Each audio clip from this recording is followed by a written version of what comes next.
नमस्कार दर्शकों, कानूनी ज्ञान चैनल में आपका स्वागत है। दर्शकों, आज का विषय जो है बड़ा महत्वपूर्ण होने वाला है। आज का विषय है कि ज़मीन, संपत्ति या मकान या प्लाट या भूखंड पर कब्जा करने से कैसे रोकें।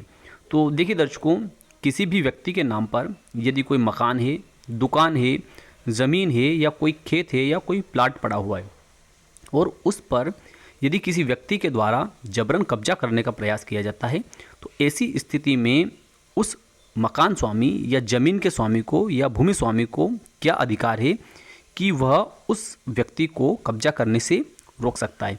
तो देखिए दर्शकों, इसके लिए हमने ये दो काल्पनिक नाम लिए हैं। एक नाम है यहाँ पर रामलाल, जिसको हमने वादी के रूप में लेख किया है, और दूसरा है पन्नालाल, जिसको प्रतिवादी के रूप में हमने लेख किया है। तो देखिए दर्शकों, यहाँ पर ये जो एक हमने ज़मीन बताई है, यह खेत जो है यह वादी का खेत है और वादी यहाँ पर रामलाल है, ठीक है ना। अब इस रामलाल की ये जो ज़मीन है, इस वादी की ज़मीन पर ये जो पन्नालाल है अर्थात ये प्रतिवादी है, ये इस पर जबरन कब्जा करने का प्रयास कर रहा है।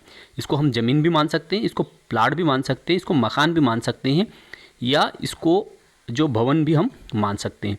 तो इस संपत्ति पर जो पन्नालाल है ये जबरन कब्जा करने का प्रयास कर रहा है और रामलाल के द्वारा काफ़ी प्रयास किए जाते हैं। उसके बाद में भी पन्नालाल जो है यह रामलाल को इस प्रकार की धमकी देता है कि मैं इस प्रॉपर्टी पर जो संपत्ति है, मकान है या ज़मीन है, इस पर मैं कब्जा करके ही रहूँगा। तो ऐसी स्थिति में ये जो रामलाल है इसको किस प्रकार की सहायता कानून में प्राप्त हो सकती है, तो उसी को हम इस वीडियो में समझने वाले हैं। तो देखिए, इसके लिए रामलाल को क्या करना पड़ेगा कि रामलाल को सिविल न्यायालय जाना पड़ेगा। कहाँ पर जाना पड़ेगा? सिविल न्यायालय जाना पड़ेगा। रामलाल को सिविल न्यायालय में जो है एक दावा प्रस्तुत करना पड़ेगा और उससे पहले रामलाल को अपनी संपत्ति के स्वामी होने के संबंध में, कि यह संपत्ति जो है रामलाल की किस प्रकार से है, ऐसे सभी दस्तावेजों को इकट्ठा करना पड़ेगा। अर्थात रामलाल जो है इसे वे सभी सरकारी दस्तावेज निकालने होंगे जिसमें कि इस संपत्ति का स्वामी जो है रामलाल है और रामलाल को ये अधिकार है कि पन्नालाल को वह इस पर कब्जा करने से रोक सके, ठीक है।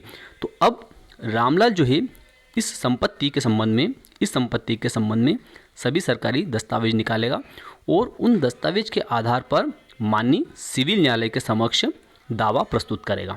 अब दावा प्रस्तुत करेगा तो वह दावा किस प्रकार का रहेगा इसका? तो वह दावा रहेगा इसका स्थायी निषेधाज्ञा का दावा। स्थायी निषेधाज्ञा किसे कहते हैं उसको भी हम समझ लेते हैं। तो देखिए, स्थायी निषेधाज्ञा का मतलब होता है कि किसी भी भूमि स्वामी की कोई संपत्ति है, अर्थात जिस संपत्ति का कोई मालिक है या उसको उस संपत्ति का उपयोग करने का अधिकार है और उसके अधिकारों पर कोई व्यक्ति अतिक्रमण करता है या अतिक्रमण करने का प्रयास करता है, तो ऐसी स्थिति में जो उस संपत्ति का स्वामी है वह उस कब्जा करने का प्रयास करने वाले व्यक्ति को रोक सकता है। अर्थात न्यायालय से इस प्रकार की सहायता प्राप्त कर सकता है कि उस स्वामी की, जिसकी वह संपत्ति है, उस भूमि स्वामी की संपत्ति पर जो है अन्य व्यक्ति अर्थात प्रतिवादी जो है वह किसी प्रकार का कब्जा न करे और जो भूमि स्वामी है अर्थात संपत्ति का स्वामी है उसे उस संपत्ति से बेदखल करने का प्रयास नहीं करे। तो इस प्रकार की जो सहायता रहती है उसे स्थायी निषेधाज्ञा की सहायता कहा जाता है। तो दर्शकों, आपको समझ में आ गया होगा कि स्थायी निषेधाज्ञा किसे कहते हैं, ठीक है। तो स्थायी निषेधाज्ञा का दावा लगाने के लिए जो रामलाल जो है ये क्या करेगा कि अपने सभी दस्तावेजों को तैयार करके जो है सिविल न्यायालय में जाएगा और सिविल न्यायालय के समक्ष अपनी पूरी बात को लिखेगा कि यह संपत्ति जो है इसका स्वामी इन दस्तावेजों के अनुसार ये रामलाल है और इस संपत्ति का उपभोग वर्तमान में भी रामलाल ही करता आ रहा है और काफ़ी वर्षों से इस संपत्ति का उपभोग रामलाल कर रहा है। इसलिए इस संपत्ति पर पन्नालाल को किसी प्रकार का जो है अधिकार नहीं है और पन्नालाल जो है जबरन इस संपत्ति पर कब्जा करने का प्रयास कर रहा है। इसलिए पन्नालाल को निषेधित किया जाए कि वह इस ज़मीन पर कब्जा न करे। अब दर्शकों यह समझ लेते हैं कि स्थायी निषेधाज्ञा प्राप्त करने का जो अधिकार है, अर्थात किसी भी व्यक्ति के विरुद्ध स्थायी निषेधाज्ञा पारित करने का या किसी वादी को स्थायी निषेधाज्ञा प्राप्त करने का अधिकार जो है वह कानून में कहाँ पर उल्लेखित है। तो दर्शकों, यहाँ पर आप देखते होंगे स्क्रीन पर कि विनिर्दिष्ट अनुतोष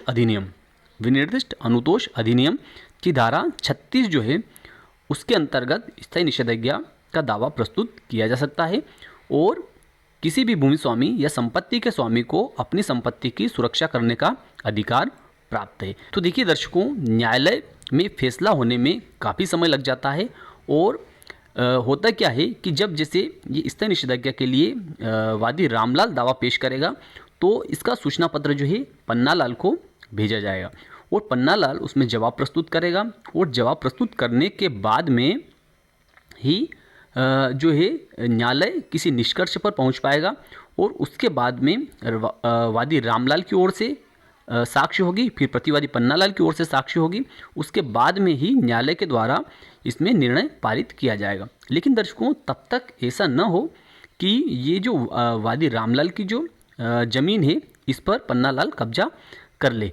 तो इसके लिए जो है कानून में भी प्रावधान दिए गए हैं कि इस अवधि के लिए रामलाल जो है उसे कानून के अनुसार कौन सी सहायता प्राप्त हो सकती है, उस बात को भी हम समझ लेते हैं।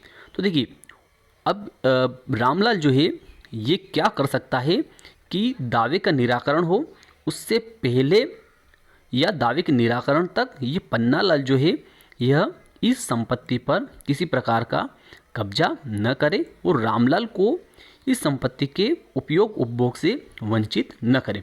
तो देखिए, इसके लिए जो स्थायी निषेधाज्ञा का जो दावा रहता है, इस दावे के साथ में एक आवेदन पत्र जो रहता है, अस्थायी निषेधाज्ञा का आवेदन पत्र, वह प्रस्तुत करना रहता है।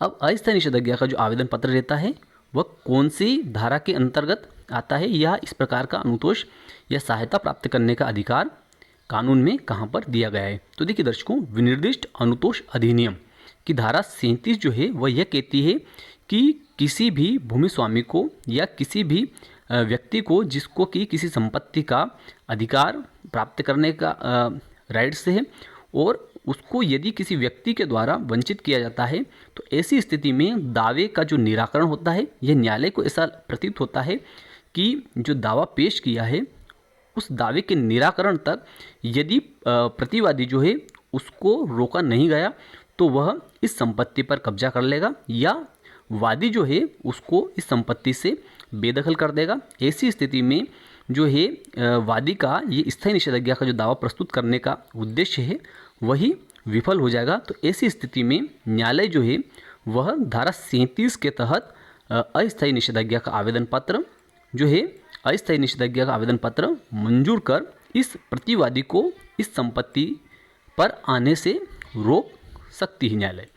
ठीक है ना दर्शकों, अब देखिए अस्थायी निषेधाज्ञा क्या होती है यह भी हम समझ लेते हैं। तो देखिए, अस्थायी निषेधाज्ञा का मतलब होता है कि कोई भी व्यक्ति जो दावा पेश करता है और दावे का निराकरण होता है, उस दावे के निराकरण तक के लिए, मतलब अस्थायी आप समझते होंगे कि अस्थायी का मतलब होता है कि यह निषेधाज्ञा जो है यह स्थायी नहीं है, यह दावे के निराकरण तक रहती है या न्यायालय को जैसा भी उचित लगता है उस समय तक के लिए यह निषेधाज्ञा दी जा सकती है।